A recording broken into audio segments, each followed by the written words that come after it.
પહેલાં આ નાની એવી દીકરીનો અવાજ સાંભળી લ્યો, પછી તમને વાત કરું. ચાલ બેન, ચાલુ કરી દે તો.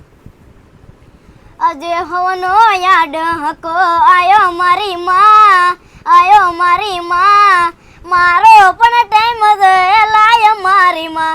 આ તો તારી મારી આબરૂનો સવાલ મારી માં, મારો પણ ટાઈમ લાય મારી માં. વિશ્વાસ છે ઘણો તારા પર આંધરો, કરું છું ટવકો માં તમે સાંભળો. વિશ્વાસ છે ઘણો તારા પર આંધરો, કરું છું ટવકો માં તમે સાંભળો. મિત્રો સાંભળો દીકરીનો અવાજ. નાના ઘરની દીકરી છે, થોડાક સપોર્ટની જરૂર છે. કોઈ સારા કલાકારને જો અવાજ તમને લાગતું હોય કે આગળ જાય એવો છે, તો નીચે નંબર નાખેલા છે, એમનો કોન્ટેક કરવા વિનંતી, જેથી કરીને આ દીકરીને એક સ્ટેજ મળે અને આગળ વધે. તો મહેરબાની કરીને એક વિનંતી છે, શક્ય હોય એટલી એમની મદદ કરો.